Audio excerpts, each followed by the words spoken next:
and my mere existence has disrupted the status quo. So personal for me. I am a reminder to colleagues that Palestinians do indeed exist, that we are human, that we are allowed to dream. We are mothers, daughters, granddaughters. We are justice seekers and are unapologetically about our fight against oppressions of all forms. And colleagues, Palestinians aren't going anywhere no matter how much money you send to Israel's apartheid government. If we are to make good on our promises to support equal human rights for all, it is our duty to end the apartheid system that for decades has subjected Palestinians to inhumane treatment and racism. Reducing Palestinians to live in utter fear and terror of losing a child, being indefinitely detained or killed because of who they are, and the unequal rights and protections they have under Israeli law. It must end. One of Israel's most prominent human rights organizations, B'Tselem, has declared Israel an apartheid state. Human Rights Watch recently recognized it too. This is what Palestinians living under Israel's oppression have been telling us for decades. I have been told by some of my colleagues who dispute the truth about segregation, racism, and violence in Israel towards Palestinians that I need to know the history. What they mean, unintentionally or not, is that Palestinians do not have the right to tell the truth about what happened to them during the founding of Israel. They are, in effect, they erase the truth about ethnic cleansing of Palestinians in Israel, that some refer to as the Nakba, our catastrophe. As Palestinians talk about our history, know that many of my Black neighbors, indigenous communities, may not know what we mean by Nakba, but they do understand what it means to be killed, expelled from your home, land, made homeless, and stripped of your human rights. My ancestors and current family in Palestine deserve the world to hear their history without obstruction. They have a right to be able to explain to the world that they are still suffering, still being dispossessed, still being killed as the world watches and does nothing. As Peter Beinart, an American of Jewish faith, writes, quote, "When you tell a people to forget its past, you are not proposing peace. You are proposing extinction. The Palestinian story is that of being made a refugee on the lands you called home. We cannot have an honest conversation about U.S. military support for the Israeli government today without acknowledging that for Palestinians, the catastrophe of displacement and dehumanization in their homeland has been ongoing since 1948. To read the statements from President Biden, Secretary Blinken, General Austin, and leaders of both parties, you'd hardly know Palestinians existed at all. There has been no recognition of the attack on Palestinian families being ripped from their homes in East Jerusalem right now, or home demolitions. No mention of children being detained or murdered.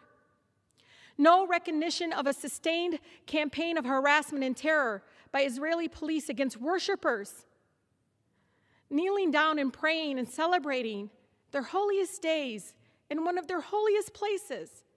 No mention of Al-Aqsa being surrounded by violence, tear gas, smoke, while people pray. Can my colleagues imagine if it was their place of worship filled with tear gas? Could you pray as stun grenades were tossed into your holiest place? Above all, there has been absolutely no recognition of Palestinian humanity. If our own State Department can't even bring itself to acknowledge the killing of Palestinian children is wrong, well, I will say it for the millions of Americans who stand with me against the killing of innocent children, no matter their ethnicity or faith. I weep for all the lives lost under the unbearable status quo, every single one, no matter their faith, their background. We all deserve freedom, liberty, peace, and justice, and it should never be denied because of our faith or ethnic background. No child, Palestinian or Israeli, whoever they are, should ever have to worry that death will rain from the sky. How many of my colleagues are willing to say the same, to stand for Palestinian human rights as they do for Israelis? There is a crushing dehumanization to how we talk about this terrible violence. The New York Post reported the Palestinian death roll toll as Israeli casualties. ABC says that Israelis are, quote, killed, while Palestinians simply, quote, die, as if by magic, as if they were never human to begin with. Help me understand the math. How many Palestinians have to die for their lives to matter? Life under apartheid strips Palestinians of their human dignity. How would you feel if you had to go through dehumanizing checkpoints 2 blocks from your own home to go to the doctor or travel across your own land? How would you feel if you had to do it while pregnant in the scorching heat as soldiers with guns controlled your freedom? How would you feel it if you lived in Gaza, where your power and water might be out for days or weeks at a time, where you were cut off from the outside world by inhumane military blockade? Meanwhile, Palestinians' rights to nonviolent resistance have been curtailed and even criminalized. Our party leaders have spoken forcefully against BDS, calling its proponents anti-Semitic, despite the same tactics being critical to ending the South African apartheid mere decades ago. What we are telling Palestinians fighting apartheid is the same thing being told to my Black neighbors and Americans throughout that are fighting against police brutality here. There is no form of acceptable resistance to state violence. As long as the message from Washington is that our military support for Israel is unconditional, Netanyahu's extremism, right-wing government will continue to expand settlements, continue to demolish homes, and continue to make the prospects for peace impossible. 330 of my own colleagues, and Democrats and Republicans here, 75% of the body here, signed a letter pledging that Israel shall never be made to comply with basic human rights laws that other countries that receive our military aid must observe. You know, when I see the images and videos of destruction and death in Palestine, all I hear are the children screaming from pure fear and terror.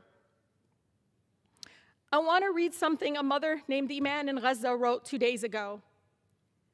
She said, quote, "Tonight I put the kids to sleep in our bedroom so that when we die together.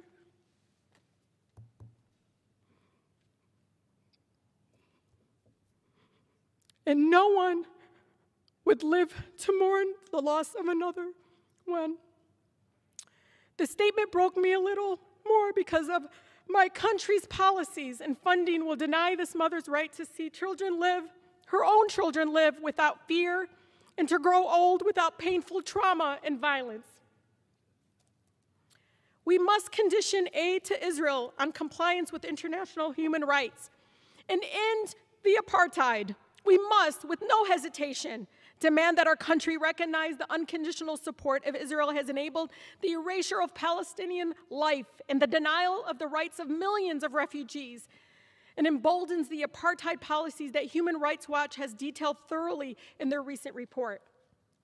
I stand before you not only as a Congresswoman for the beautiful 13 district strong, but also as a proud daughter of Palestinian immigrants and the granddaughter of a loving Palestinian grandmother living in the occupied Palestine. You take that and you combine it with the fact that I was raised in one of the most beautiful, blackest cities in America, a city where movements for civil rights and social justice are birthed, the city of Detroit. So I can't stand here. I can't stand silent when injustice exists, where the truth is obscured.